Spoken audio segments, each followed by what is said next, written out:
We're live. What's up, Jennifer? Good morning. How are you? I am fantastico, recovering from some intense travel, having fun out there in the real world. How are you, sister? I'm good. I'm good. I definitely didn't have the week you had. You were jet setting all over the place. That's my next week. That's not this week. Yeah. Oh, yeah. No, I had a string. I was with the Austin COP. I was in Dallas with Dynaten, Tally Riggins last week, I was in Kansas City with J.E. Dunn and in Mississippi with ICM. So I've been like everywhere. I mean, when you're like a hot commodity, that's how it happens. You have to spread yourself out a little bit. Yeah, it was a damn good time though with awesome people. But I needed some me time and I finally got my rest. So we are here today. Yes. What are we talking about today, Jess?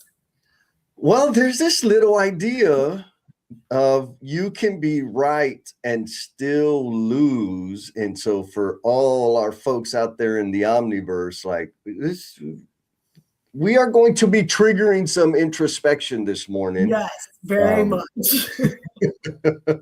Which this was, the fallout of the after party that we had, which I think, again, like there's a lot of stuff to look at, and hopefully we'll identify some things that for real, like there's probably some behaviors that you have as an individual, meaning you out there in the Omniverse, even the lurkers, that are getting in the way of you achieving and growing in the direction that you want to. And so we're going to talk about that stuff, but not until we do the housekeeping, Jen. Yes, and we say hi to some people. Yeah. We got the early, look at it. We got Mr. Eric Gibson. What's up, Eric? Coming in from Canada. Man, we're going international right out of the gate. I know, right off the bat. Mr. Edmund, indeed. He's all over. He's a rock star. And then old faithful Mr. Jim, I got to hang out with. Thank you, Jim, for trusting me to put me in front of all your people. Hopefully they haven't run wild since then. Well, yeah, we got some people coming in. So, Jen, what is this Blue Heart thing? Okay, so as we're getting started, if you're out there and we are coming across your feed and you're wanting to know what's going on and what are we up to, if this is the first time you've seen our beautiful smiley faces, we're talking to you. If you've seen us before and you're tuning in and you're still not sure, like, I haven't really engaged with them, but I like their content, I like what they're doing, we're talking to you too. And those of you that maybe have been hanging out with us and took a break and now you're back, we're talking to you. If this is the first time that you've engaged with us or it's been a while, we're asking you to put a blue heart in the comment. That's it. We're not asking for anything else right now, because what that does is it signals to us that we need to connect with you. We need to engage with you, but it also signals to our tribe, which is all the people that we get to hang out with, and they're really cool, to also connect with you and your content and stuff like that. So blue heart, that's all we're asking for if you've not done anything else with us. So that will get you engaged with our people. But it also, anytime you put any comments, even a little emoji, it gives you, it gets you into the randomizer. And Jesse, what do they get when they get in the randomizer? The randomizer, if they get selected at the top of the hour, we'll hit the randomizer. It's a kind of a raffle system, digital raffle thing. But if your name gets selected, you will get a 1-month pass to Emotional Bungee Jumpers and Cultivation Crew, where what we do is work on them leadership skills that you really don't have time, or there's not really a book to go read on and practice. Angela was our latest victim, Angela and Cameron from Dynaten. Hopefully, if they're here, they'll let you know, maybe give you a warning of what to be ready for. But it's all about helping us serve the people in front of us better and become better versions of ourselves. So drop the comments, drop the blue hearts like Miss Michelle is dropping. I love it. Oh man, we got a bunch. I know. All right, so let's see who we got. Mr. Christopher again, repeat offender. What's going on, brother? Welcome back. Coming in from Nashville. Miss Jackie. Hey, Miss Jackie. I got Jackie's to interview Blue Heart. her. I think she's a Blue Heart. I haven't seen her before. So welcome, She's Jackie. been here before, but still attack her, folks. She's okay. Attack her. Follow her. We did a recent, I interviewed her on my podcast, on the Learning to Missteps podcast. And she fixed me with all my relationship issues. Oh, well, thank you, Jackie, for helping. Oh, we got somebody coming in from YouTube land. I can't read that, but we'll see. They drop in an L. We got another one says LOL. Yes, LOL. Be ready for some more, maybe LOLs and a little bit of tears. We got Mia Umanzor says, hi, Angela. Oh, we got Miss Sarah. Man, we got to celebrate Sarah. Yes. She has made a big, giant move, like a life move. And she's fixing to make big, giant waves and like them ripples of impact. What do you think, Jen? I completely agree. I'm super excited. And I'm glad she's here today because she always gives very insightful comments and adds to our conversation. 100%. Oh, look, and we got Mr. Goodrich. What's up, Goodrich? He says, good morning, coming in from Washington State. Lucas Fish Guy, he says, hi. What's going on, man? That's awesome. And we got Miss Maya saying, thank you. See, look, Jackie ain't scared. She says, attack away. Bring it. We like that. Yeah. All right. So, folks, just a reminder, as we're going, please share your insights, your objections, drop your comment, drop an emoji, whatever one to contribute. Because like these conversations, they're fun. Like it's awesome, but they're awesomer because of the questions and the insights that you bring to the conversation. Last time, I don't even think we got to the third question because we always have a plan. We have a plan. We have questions that we want to get to, and then depending on y'all, sometimes we just stay with certain questions because the content's too dang good. Yes, 100%. And connect and support. Man, look, we got we got Sai. She says, good morning, Mr. Denver Waters. What's up, my brother? Repeat offender. Who else we got? Okay, I think I've got everybody so far. I've got a good morning from Sai. Hi, good morning. Thank you for joining. All right, Jen. So again, does this even make sense? You can be right and still lose. Yes. Like, what's that all about? To me, where this hits me the most is those conversations where you're talking to somebody. And when you feel like you have to prove your point and you have to be right and they have to acknowledge that you're right, else you can't move on, it delays what's next. Where if sometimes you can go, I hear them and I may not agree with them and I may even disagree with them, but by me just saying, okay, I respect your opinion and we just keep moving, it doesn't halt things. It's in that vein for me. Yeah. Okay. So when you and I were talking about this, it reminded me of many, many debates, arguments that I've been in where I couldn't let go of a technicality of what they didn't hear or summarize or repeat in what I said. And I kept hitting it like, no, that's not what I meant. No, that's not what I said. That's not what I said. That's not what I meant. That's not what I said. And I ended up winning like this, yes. But it totally killed the momentum of the conversation. And a lot of times, what's that? In the connection. Yes, it severed the connection. And so, clarification. Saya says, I'm a boy. My bad. Awesome. Thank you for the clarification. Look, we're getting some love already. She says, I like you guys' videos. Thank you. From Maya. And so it took a long time. The way I framed it to like help myself like get out of my own way was don't sweat the small stuff, right? Like don't set the small stuff. And obviously, I got my highlights now, Jen, so I've got some years on me, but I couldn't reconcile that back in the day. Like I had to win like, and be super clear and have agreement and feel good about whatever the hell it was. And what it did was, like, really, really looking back, is it cost me credibility. Because people are like, oh God, here we go. We're going to freaking be wrestling over semantics and make no progress. So people avoided me.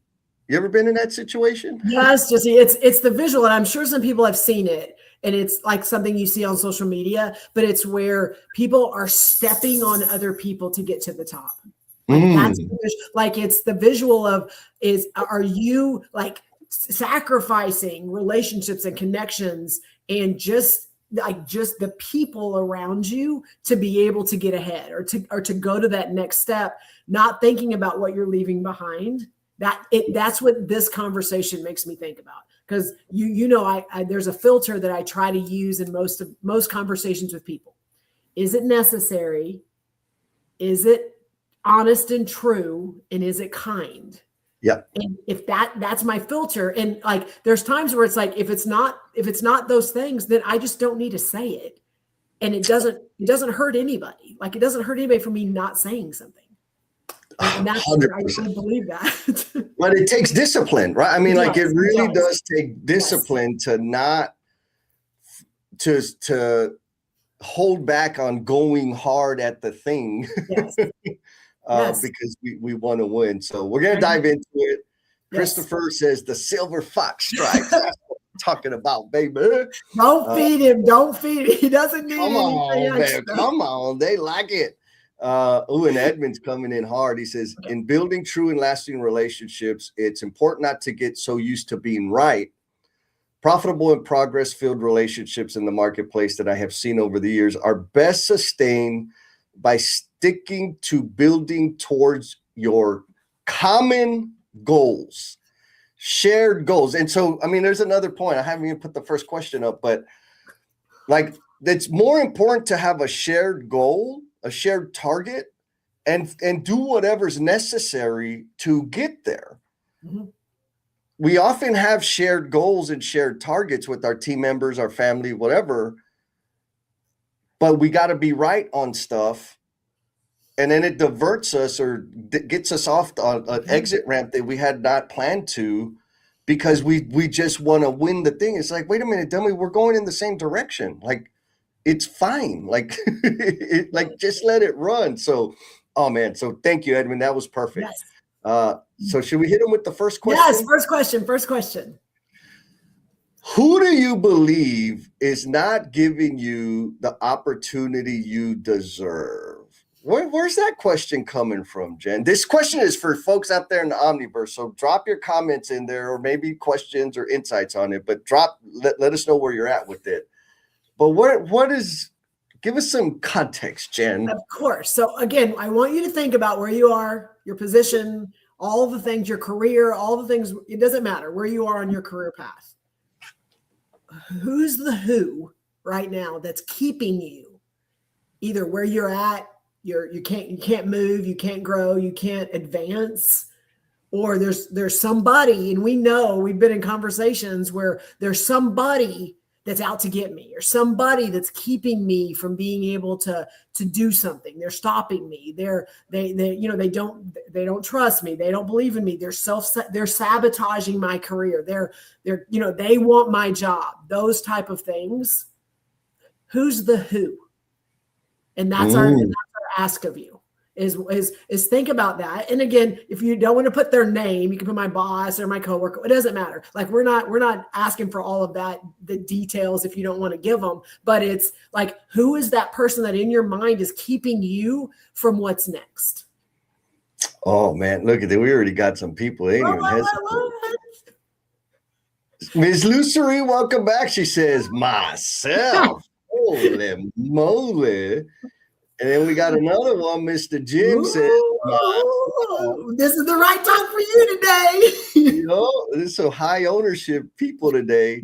Jackie says, yes, we're going in the same direction. When others win, it doesn't take away from us. So and that's the thing, right? It's not a zero-sum game. If you win and I got to take a back seat, it's fine. Yes, we're not running a dang track race.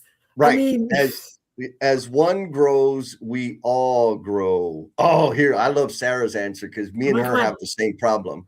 She says, all the people that don't understand my awesomeness. But I took hold of my own destiny. Amen. Oh man, we got a bunch of them. Jackie says, for my full-time job, my funders are holding us back. For my side hustle, it's all on me. So I hold myself back when I'm not working harder. Okay. Extremely so there's kind of a dichotomy there, right? Outside in this other entity or situation, there are some people, but inside, like it's all me.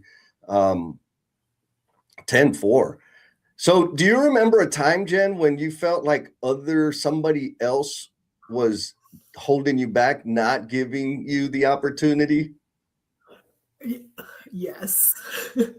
Yeah. Would you like me to talk about that? Yeah. Okay. I love it. So early in my career, I think part of it was the predetermined things, the things that were already established, and we're in construction. So there's a lot of things that are already established or things that were created based on historical, things that have happened in the backgrounds, experiences, stuff like that. Here's the path. Here's what your opportunities are. And there's nothing wrong with that. That just is kind of like a normal scenario. And I'm just not a normal scenario person. I mean, there's the things that I do and the way my brain works. Because it didn't fit what I saw or where I was, I was blaming the system. Yes. I was blaming the people that created the system and the people that were opening up doors when they were right, or they were giving me opportunities based on how I was performing. We know those things. We know that that's a normal way of a lot of systems working. And I was frustrated and irritated and aggravated because those people weren't doing it the right way. And I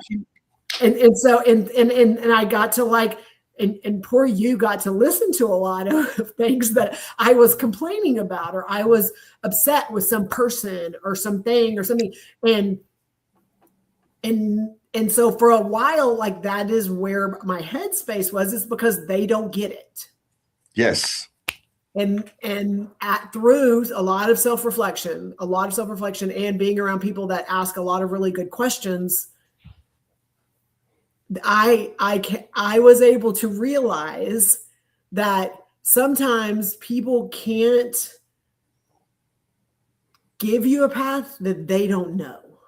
Yep. And for me, it was just, I was looking and seeing things that didn't exist. And that's scary when you don't know what's going to happen. You don't know how it's going to work. You don't know where it's going to end. You have no idea. You don't know. And absolutely, the people that possibly could give you that opportunity definitely don't know.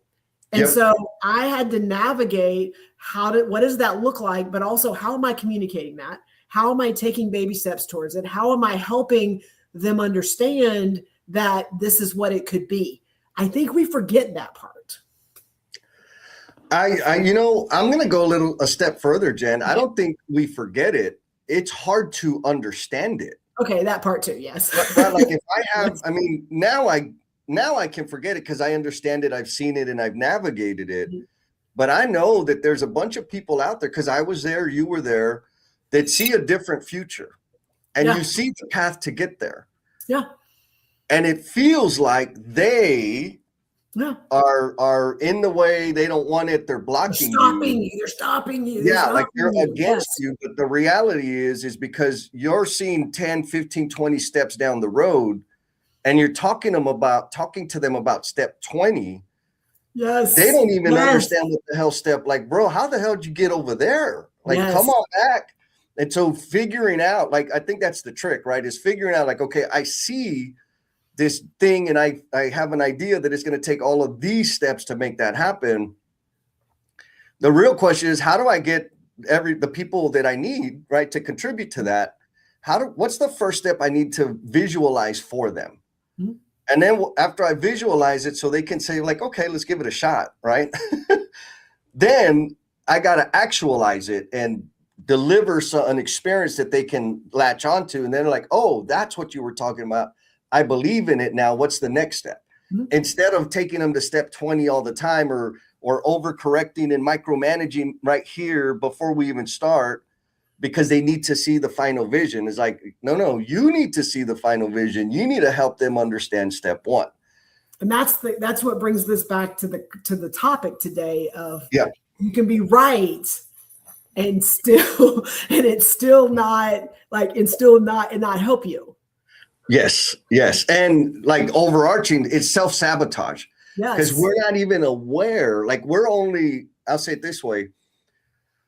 When I'm in that state, and because I was always in that state, now fewer times, I'm only thinking about my perspective and taking into account, or rather, I'm ignoring everybody else's. Like, they haven't been obsessing about the shit like I have, and I'm ignoring that fact. And by ignoring it, I am sabotaging myself. Yes.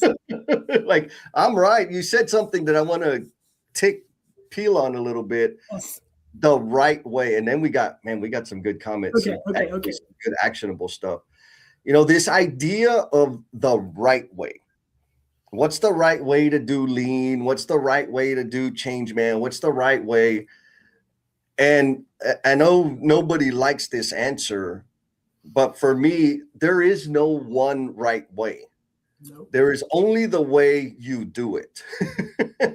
Right? Like, straight up, period. And getting hooked or locked into the right way adds a tremendous amount of workload, not just for you as the change agent, if you will, but for everybody else. Because here's the thing with this idea of the right way. That is 100% relative.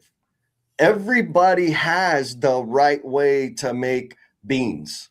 Everybody has the right way to clean the living room. And it means something entirely different to every single damn person. I'll give you an example. It's a real anal example, but it's how I did it. Back in the day when I used to do real work and install plumbing, I built the habit when I install my pipe, whatever it was, sanitary, domestic water, I would make sure the letters on all the pipe read in the same direction, left to right.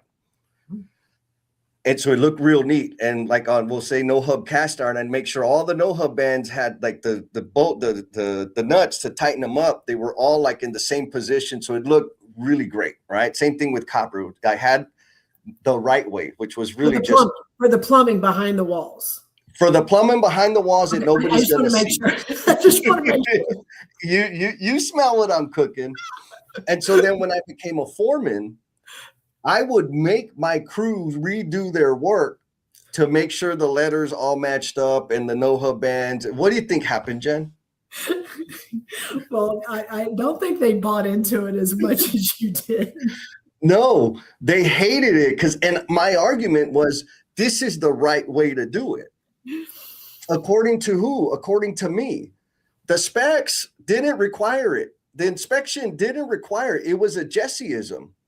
And so not only did I piss everybody off and waste a lot of time focusing energy on that crap that nobody cared about, it also cost me money. Like the rework was costing us real money. And I know that's kind of a generic example, maybe a basic example, but that's what happens when we get fixated on the right way. Mm-hmm. So here's the writer downer. The shift that I've made that's helped me with stuff like that, right? Is instead of like, what's the right way? What's the intended outcome? The intended outcome is to put in a system that can be tested, holds water, and gets covered up, right? Like, that's the intended outcome. All the other bullshit, all that other stuff, it's not important. Mm-hmm. And so now let's go fast forward into leading change and leading teams and developing people. The real question is, what is the intended outcome? If we're on that path to achieving the intended outcome, the right way is one of those things that if you hyperfixate on, you are self-sabotaging. You're making it harder for you and everybody else than necessary. What do you And you're think, halting Jen? progress. And you're halting Yeah. progress. Like if progress is what we're trying to do, which I think we agree, you're halting progress by trying to make it be exactly what you want, what you see. Yes, yes, yes. We're not going to talk about loading the dishwasher. I'll give everybody a pass on that one. So look, Edmund, I'm not the only one out here. Even Edmund's been there. He says, there was a time in my life when I was thinking it was every other person and happenings and many external stuffs. But personal growth helped me realize I was the first person stopping myself. And he's glad he's moved on. I'm glad you moved You've got on. to move out of the way. Yeah. Christopher Johnson, these are some good like lenses to look through it, right? Preconceived static impression biases versus new norm opportunistic future state. Like that is the reality of what we're wrestling with all the time is the current condition, status quo, and the friction it takes to get to the future of whatever we see, the opportunistic future state. And so being aware of maybe this will help some people. Like there was a time when I believed that the reason people weren't buying in or trying the thing was because they didn't like me. And that's not possible. Everybody loves me, Jen. What it was is people don't like change. And I represented change. And so my ideas were all about reconfiguring, challenging their stuff, like their comfort zone. And it felt like they didn't like me. And because I was internalizing it, I was in my own damn way. I want to add to that. I want to add to that. Yeah. I want to dig a little deeper with that is the right way. I want to dig a little deeper. And your example is a great one and sometimes you're just not the right person. And that's not an attack on you. And I want to use you and I, Jesse, as an example is if I'm in a space and we're in change management, we're in continuous improvement, we're in this lean space. Okay. We both have very, very similar values and what's important to us. I mean, again, there's a lot of things that are aligned. Okay. So if I present something to somebody or I say, here's a proposal and here's a plan, and they don't like it, they don't agree with it, they don't think that's the right way, I may just not be the right person. And that's Yes. not an attack on me. You and I, we have similarities, but we also do things a little bit different.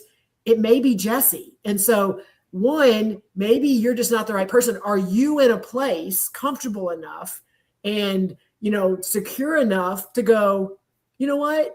I know the big picture. I know the outcome we're trying to get.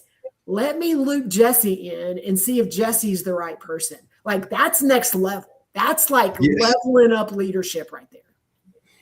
Yeah, no, for real. I mean, we just had an awesome alignment session with Dynaten, and again, it's one of those things like the self-sabotage. We get in our way. I got to be right. I'm right, but you're still losing. And it's like, okay, everybody in the room are ballers, right? They got a lot of influence. They got decision-making authority. Like they got budget responsibility, like serious business. And so sure, absolutely. We need them to carry the message forward, right? We need them carry the message, support, contribute to the transformation. But the teams, the installers, the foremen, the superintendents, it means it has coming from that group has this much influence compared to coming from their peers. Mm-hmm. Their peers have way more influence. Like you'll have greater results when the message starts coming from some of their peers. So then the question is, how do you do that? And, focus on the early adopters and all that. But you're right, Jen, sometimes we are not the best source for the information or the communication, and that's okay. It could be somebody else they have a better affinity with, and it will contribute to the mission. So sometimes you got to the right way. Sometimes this self-sabotage thing is a matter of like obsessive appetite for credit. And to be the answer instead of let them be, let them figure it out. Let somebody else take, not even take the credit. Let someone else get them where they need to go because the end game is the same. 100%. And that's hard, right? Especially Yes, me. it I like is. to be center of attention. I like to hear my name, see my name Well, up in like. I mean, specifically when I have to hang around with you, because then it's like I'm like chopped liver. All right, so let's go to the comments because we got some Okay. good. Ms. Lucery is bringing, and I'm going to meet her in person at I Connect. know. She says, learning the other side's language is important to get your ideas and points across. 100%, right? Like there's a lot there. Maybe we come back to that. Mhm.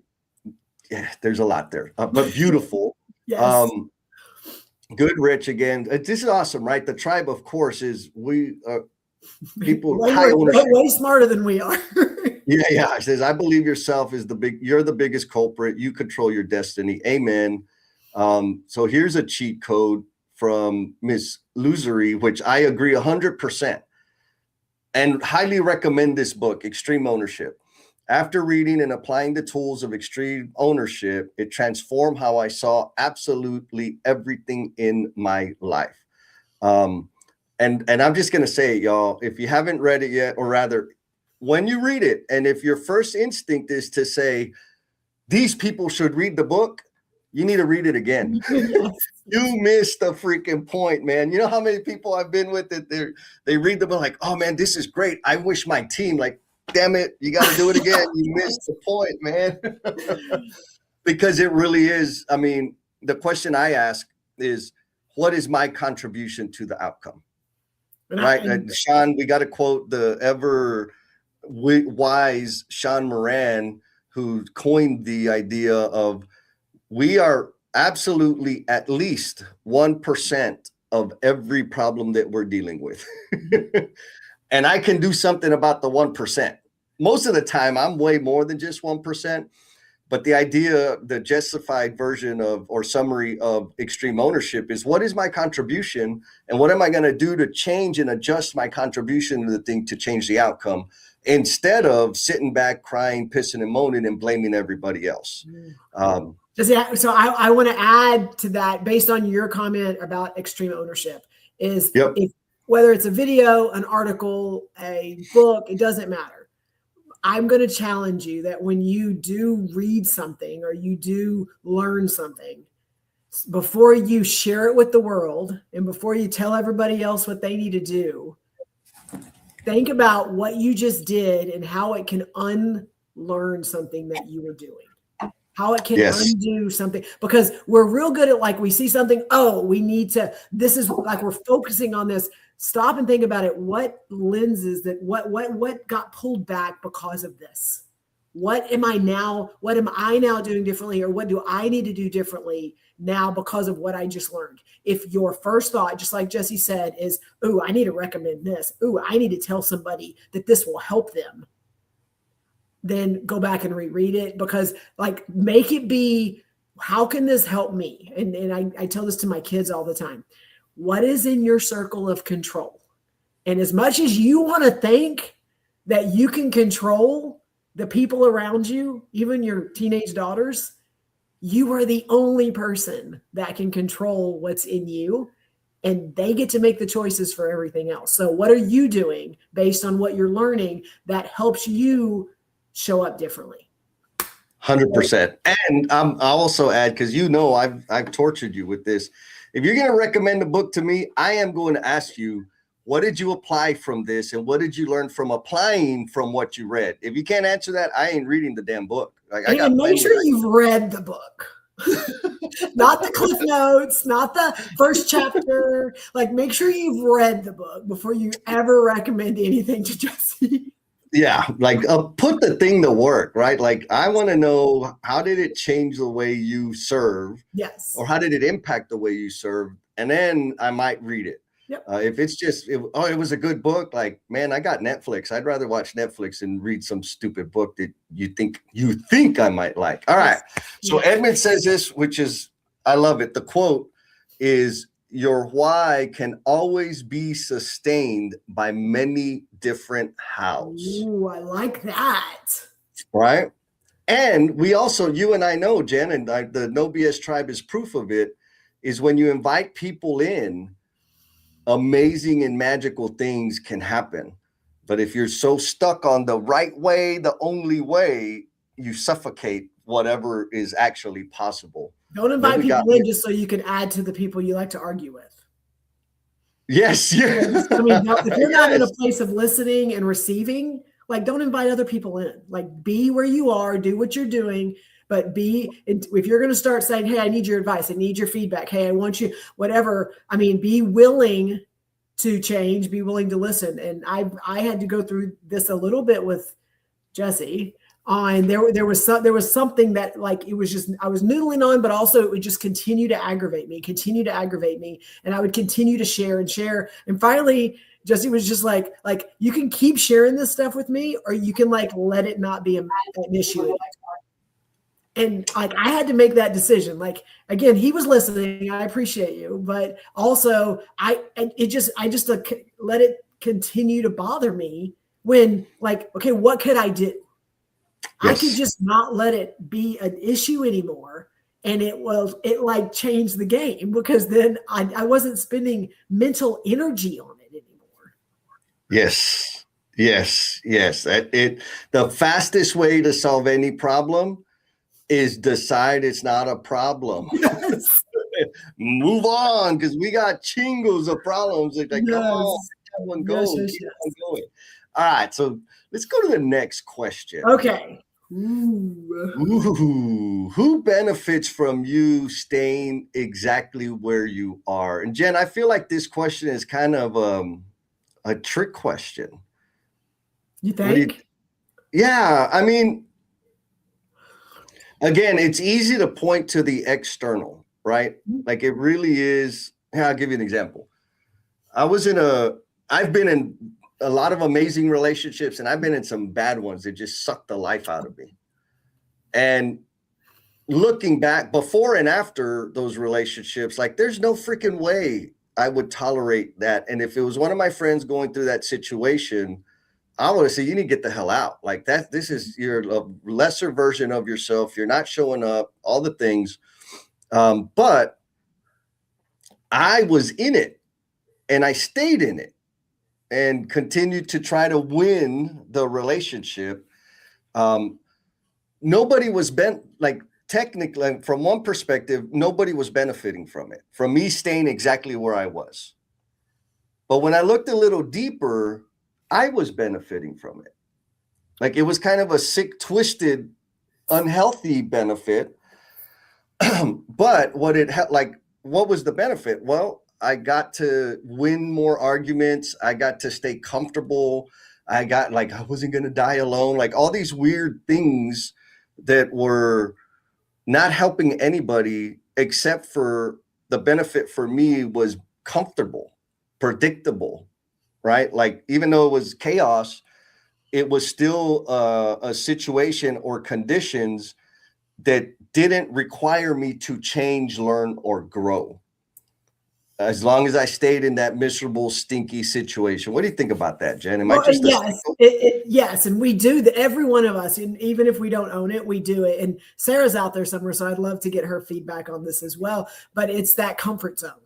It's who benefits, and we can blame everyone else on, like, they're keeping me back. Believe it or not, even if they're not doing it consciously. Like, if you grow and you do better, it's going to help them.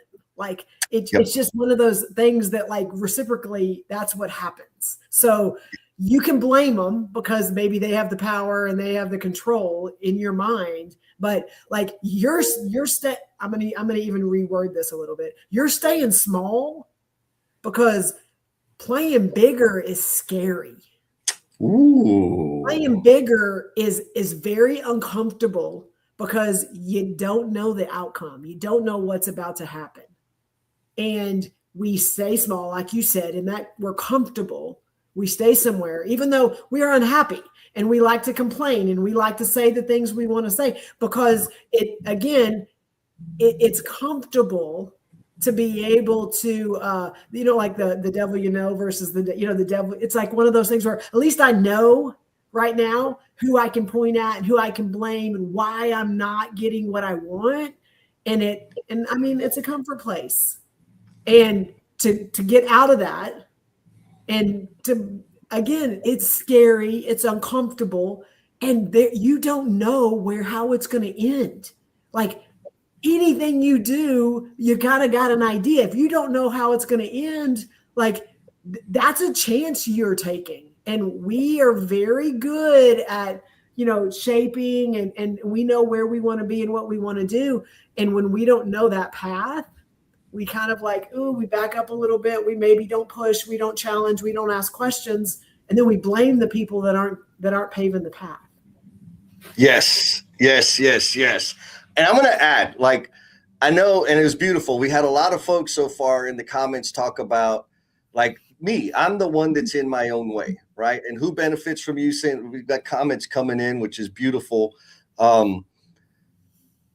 But there is a reality. There are situations, again, like I talked about the relationships. It's the same in jobs, working with different companies, different leaders, different teams, where they are in your own, like they're in your friggin' way. They're going to step on you. They're going to push you down. That does happen. So I want to make sure people out, I'm not in like, I don't have the rose colored glasses on, like for real. There are situations and conditions that we're in that are not healthy for us.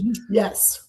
But back to this question, who benefits, right? Like we, or maybe that person you care about out there is in a bad situation, and they're in a bad situation. They are getting some kind of benefit from it. They gotta be, otherwise they would leave. And so sometimes, again, the overarching question or thought is you can be right and still lose. Me staying in those bad situations, those bad relationships, gave me a scapegoat. I could blame her.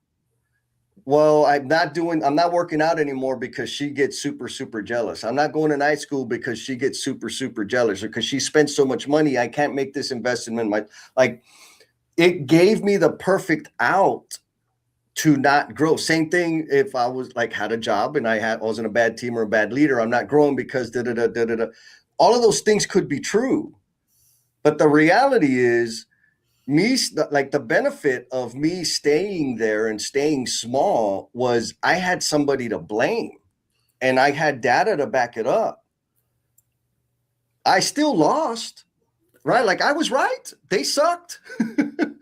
And I still lost because for that period of time, years, I stayed in the same space, same spot. I did not serve to any greater degree. I didn't grow. I didn't learn.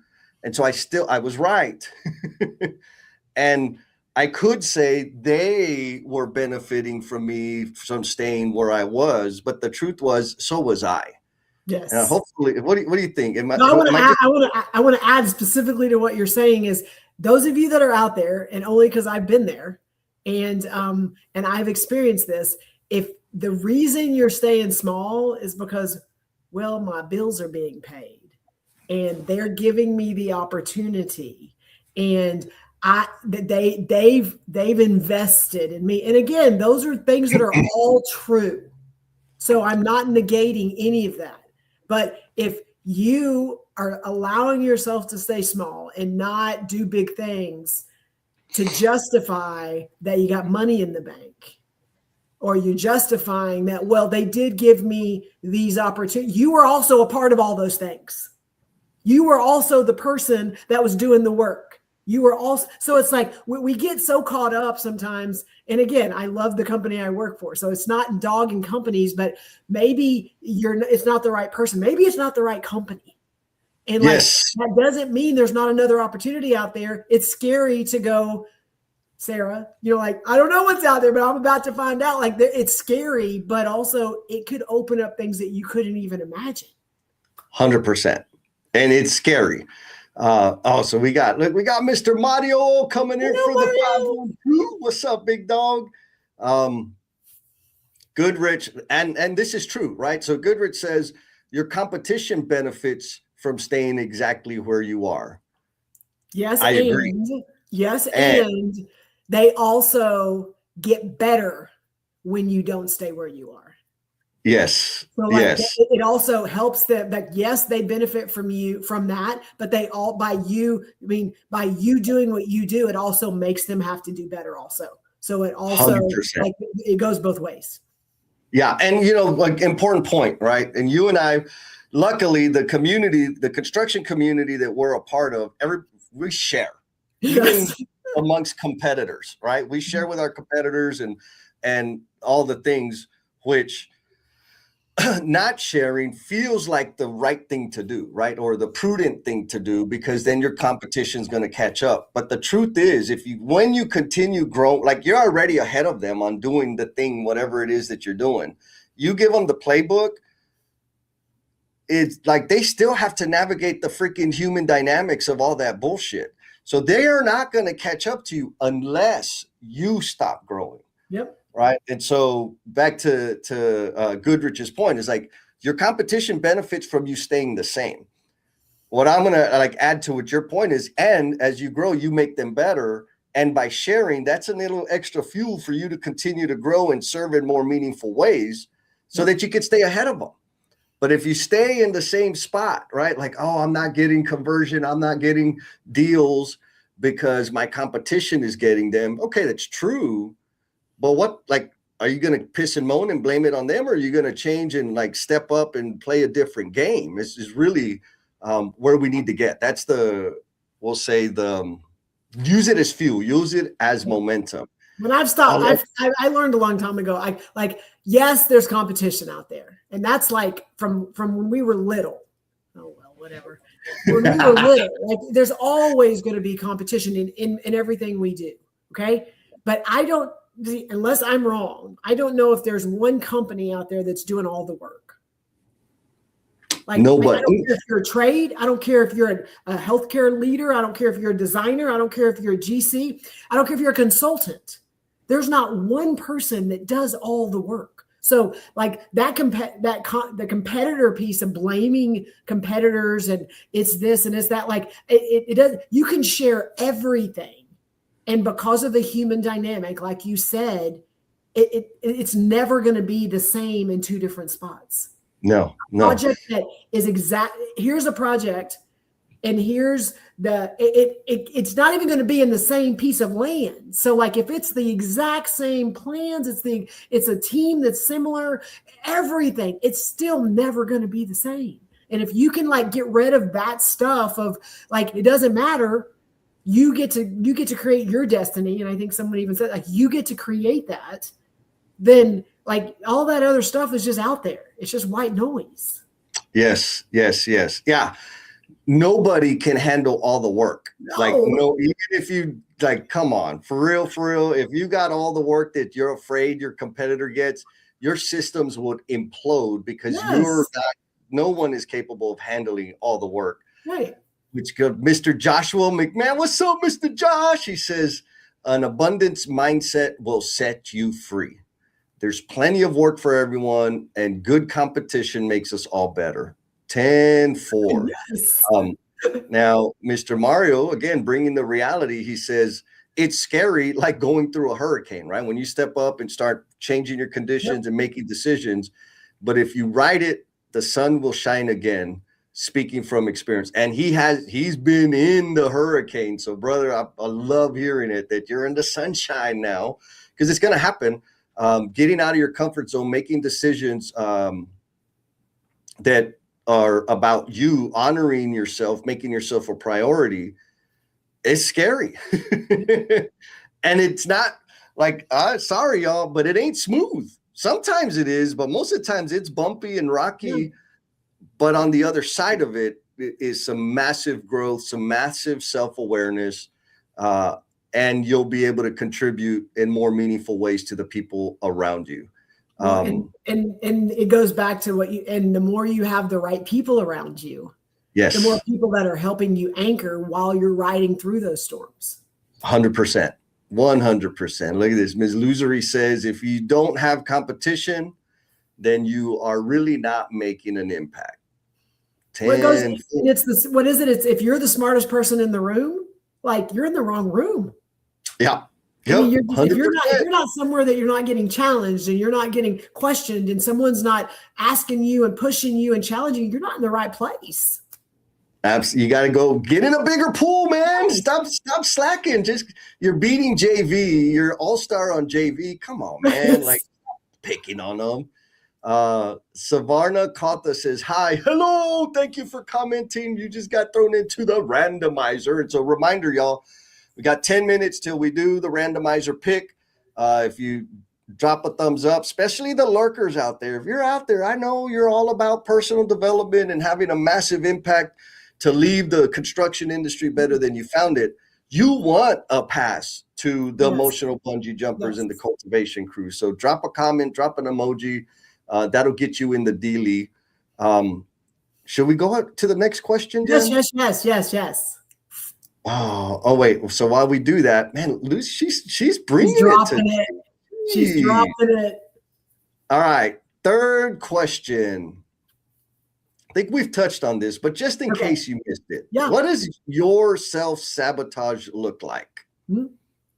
I think we're asking this to you. So like right now we've kind of broken down some of the barriers. We've kind of started pulling the curtain back on like you're starting to self-reflect and realize like, it may be me. I may be doing some stuff that's keeping me from what I could do. So now that you're in that mindset, what are some things you're doing? What are some choices you're making or not making that are keeping you like you're kind of like sabotaging the things that could be next? What is that? What are those things right now? Yes. Decisions, like one or the other. What are those things that you're doing? Well, and as they're thinking about it, Jen, I want to point out like that self-sabotage will transform. It doesn't stay the same. Like for me, early on was I had to be right. I had to win every argument. I had to make sure you could recite the thing exactly the way I wanted you to, right? And like all the things. So I would get in my own way. I had to get all the credit. Then from there, I was like, okay, I'm going to let go of it. But I had to be getting the credit. So my need and appetite for that recognition or affirmation, whatever it was, would get in my way. Today, my self-sabotage is chasing too many ideas at the same time. I'm going to agree. That is what self-sabotages you. I get an idea. I get excited about doing collaborations with people. I get invited to a lot of opportunities and I want to play and I want to do things. And I have another random idea like, I can build this. But I got to choose. I know this guy that teaches this time management workshop and he tells people like, you got to pick, like you can do it all. You just can't do it all right now. You got to pick what you're going to do first. And I should probably practice what he's been teaching, huh, Jen? My self-sabotage, it's kind of this tightrope. And I'm going to explain it why. My self-sabotage is going so fast that I don't stop and take a moment to assess what's working and what's not. And I say it's a tightrope because we also believe like, just do it, just go, just make it exist. You can make it better later. Like, don't wait so long and get in your head and overthink it that you're keeping progress from happening. That's a weird place because it's like, I want to go. I don't want to halt things. But I also know because you and we implement and we have a lot of change happening a lot that we also have to like stop and allow it to settle and allow it to be. And so that we can make improvements, so that we can see if it's working or not. That is where I self-sabotage and I have to like slow down because slow down is usually a default for people. It is not my default. Right. You go faster. Yeah. Well, and I love that. I want to point out it's like two frameworks that I use to help me see it and then manage it. Right. One is when you're deploying change and whatever, naturally we want to go fast and make it all happen and meet the timelines and milestones. But there's a tremendous amount of value in letting that first phase of change stabilize, right? Because we already know, right? You introduce change, performance drops, irritation goes up. We get comfortable with it. We get good, and then performance improves. And you can, like, if you don't give it time to stabilize and you just keep introducing change and change and change, we wear people out, man. Like you and I, Jen, we could go 100 miles an hour. Yes. But we end up, people are like, what the hell? I mean, I get on like, Jess, what the hell are you doing now? It's like, well, it's kind of the same thing. Like, no, it's not. Like, I'm like, oh yeah, because Yes. my rate of change is different than other people. And so we absolutely have to give it time to stabilize, for other people's situation to stabilize, and then introduce the next change. So that's one thing there. You need to like bake in a stabilization period. Second thing, and this is more like an introspective internal thing, is when you're out there making changes, right? Like Mario, I love this analogy. Mario says is, how would a turtle feel without its shell? Imagine that feeling in a human. Pretty visual, right? Easy to think about that. So when you're out there like making changes around yourself, personal growth, having different impact, serving bigger, like just having major impact, what ends up happening is you just ran out of your damn shell. And what that really means is the conditions have changed. And so pausing as an individual, you and I've talked about this, Jen, is like, okay, things are kind of weird and wonky out. I'm going, but like, why are they looking at me differently? Why am I getting these things? It's because the conditions have changed, meaning you have changed so dramatically that people around you see you differently and interact with you differently.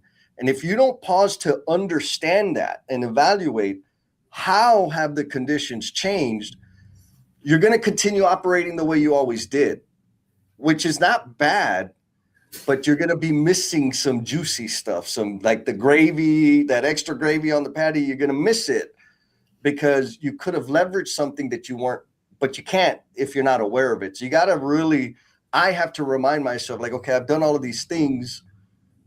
There's signals that are indicating like people see me differently, people treat me differently. What's changed? Like, obviously something has changed. Let me understand it so that I can lean more towards it. Or, ooh, that's not the direction I want people to go with this. And maybe I can course correct and get back on the path. Is that too complicated? No. And I have a cheat code for that. And and it summarizes a lot of the things for me when I'm in a room and I'm just going, read the room. Yes. Read the room. And it doesn't matter if it's a phone call, if it's a virtual meeting, if it's a job site, read the room. 100%. Read the room, you have to stop and you have to pause and you have to pay attention to what's going on. And if I'm in the middle of something and I just rolled it out and I'm challenging them to do whatever, I have to take a moment and I have to read the room and I have to watch and see where the engagement is, where the disengagement is, where the arms are crossed, where people are leaning forward. Like, read the room, because you're getting way more people looking glassy-eyed and confused and, they're frustrated. You got to stop. You got to stop whatever you're doing and assess and maybe even recalibrate, because just if you and I have learned anything, it's that like you can plan to not have a plan. Like, because if you think you got it all figured out, you have the agenda, here's the checklist, we're going to do all this, and then we're going to be great. And you're the one that created the agenda, and you're the one that is driving the agenda, and you're the one that needs to make sure you check off the agenda. It's going to be a disaster. Yes. Like, you've got to have flex in there to where, and just like our questions, we usually have 4 or 5 questions. Sometimes we've gotten to 1, sometimes we've gotten to 2. We don't know how it's going to go. Read the room. And on this live stream, we focus a lot on the comments and what comes in and how the conversations go. And that changes the direction of the things we're talking about. Yeah. And Christopher, another framework, small ball versus big picture. Don't eat the whole elephant at once, but don't lose sight of it. Mm-hmm. Right. So hopefully that'll give some people some context to like do something with it. Now, the question we asked is, what does your self-sabotage look like? And we got some pretty courageous. Good. Ms. Luzery says imposter syndrome. Yep. Been there, done that.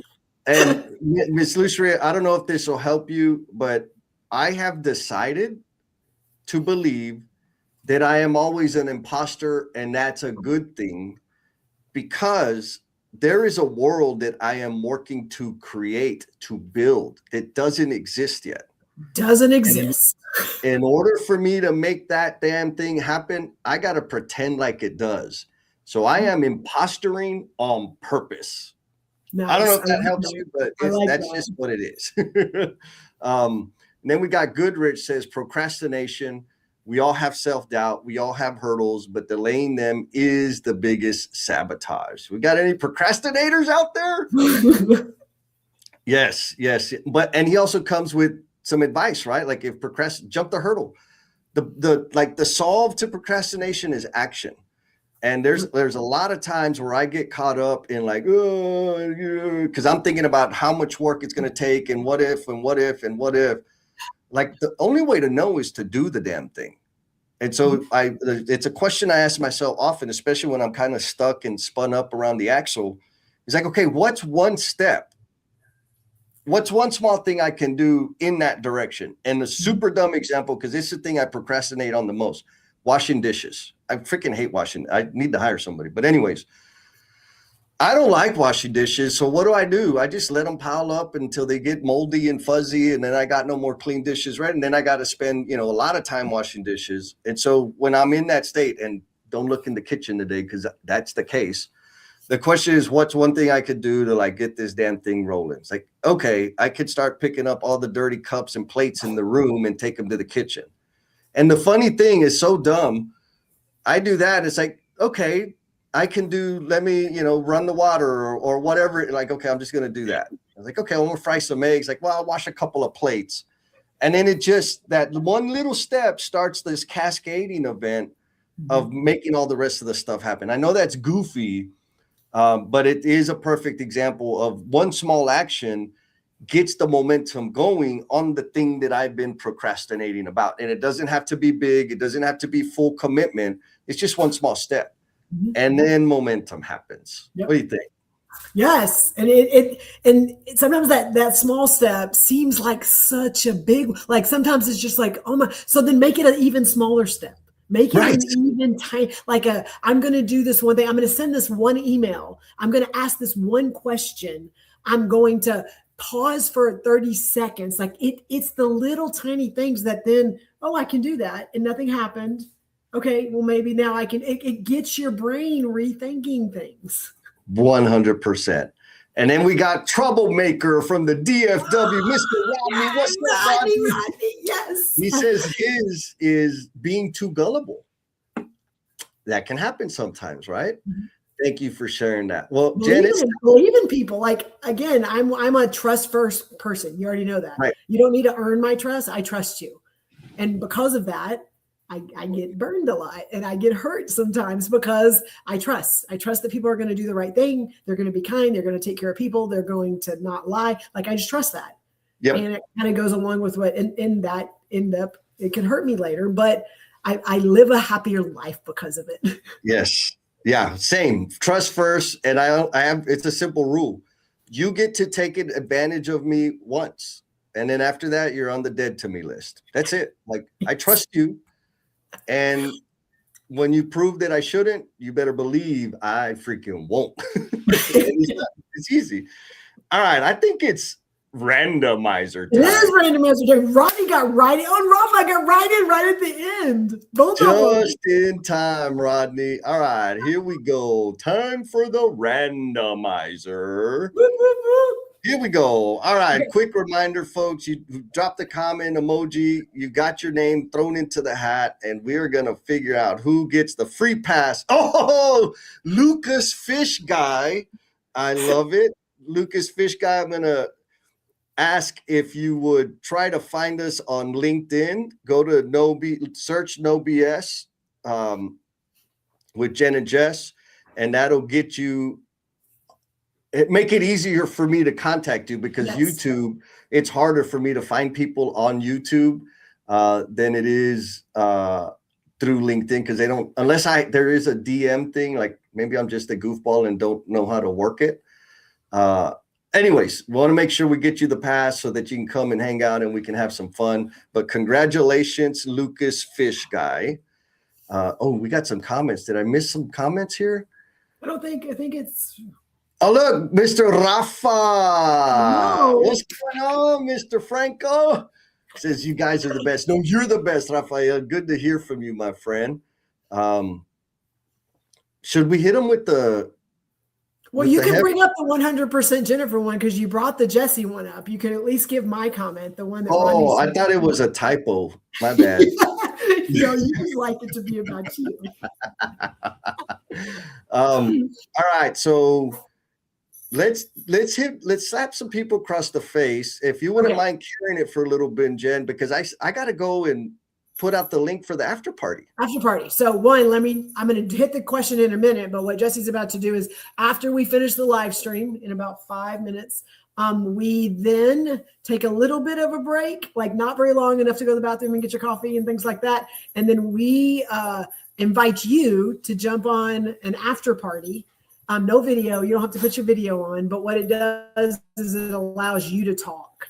And so we are on a Google Meet. So it's one of those where you can just click the link, jump in, and then we all are just in one big forum, and we are continuing the conversations that happen here where Jesse and I do way more talking than anybody else. And we get to listen to you and some of your takeaways and the things that maybe you're dealing with and all of that. So that is the links that he's sharing. And you could probably find them on Jesse's page, on my page, on the No BS page, and then also links that are in the chat for this show. That if you click it now, it'll take you over to another site. You can just wait to go there at 9:20 Central. So that's what he's doing. So, okay, now I'm going to hit the question.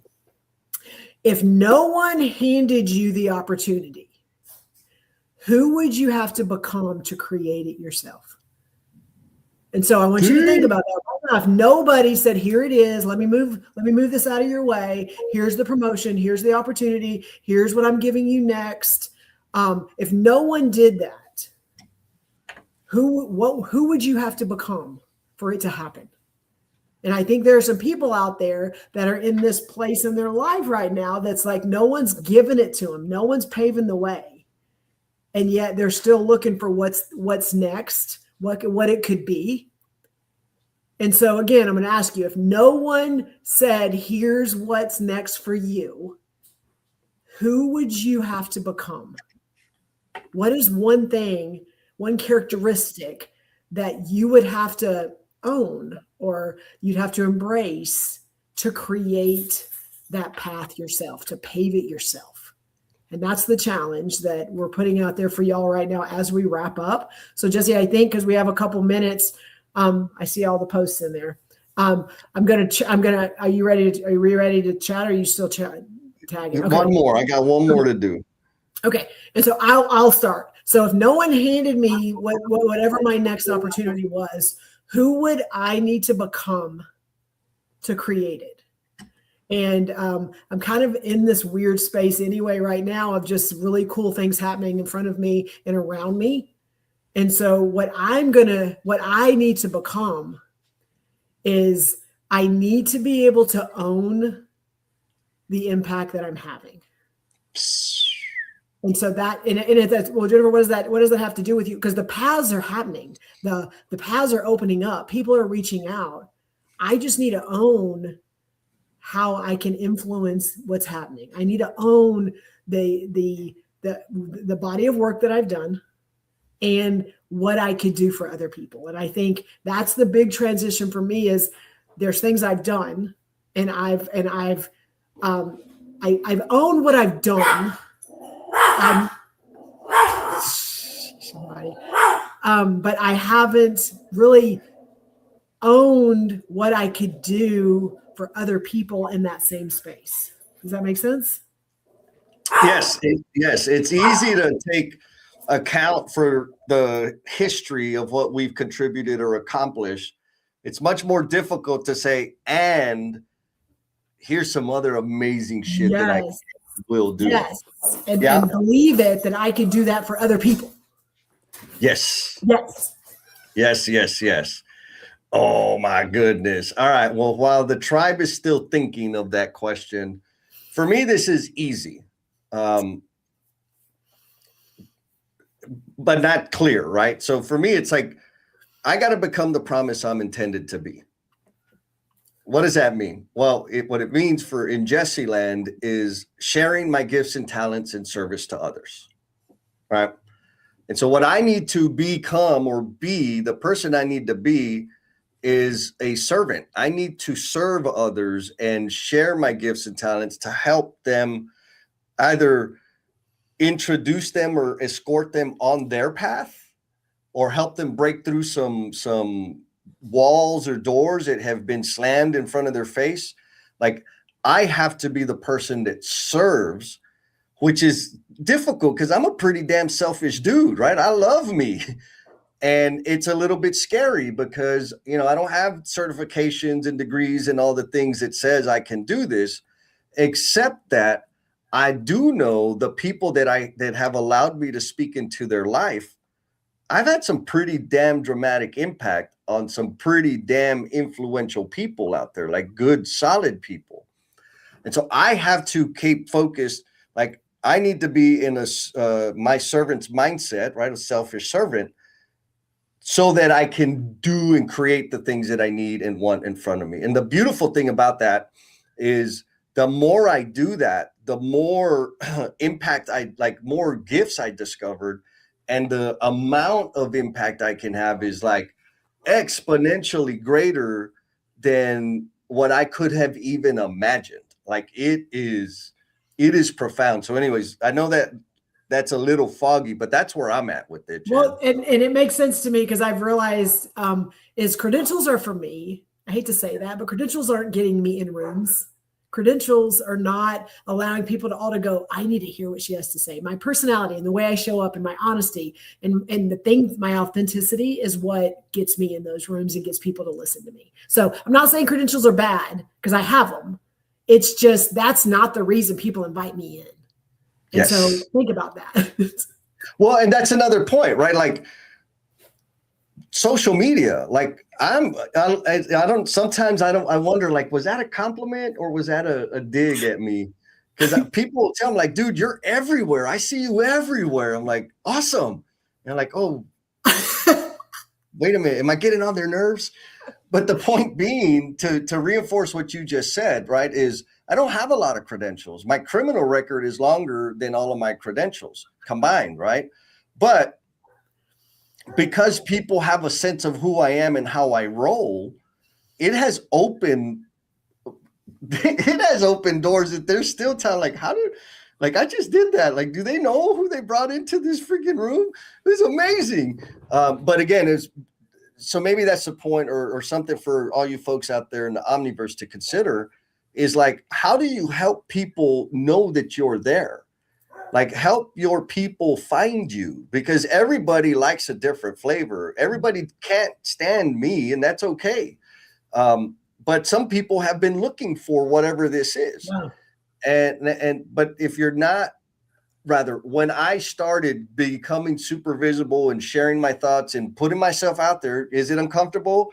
Like Mario said earlier, did I feel like I was out of my damn turtle? So hell yeah, I did. But guess what? Here we are 5 years into it.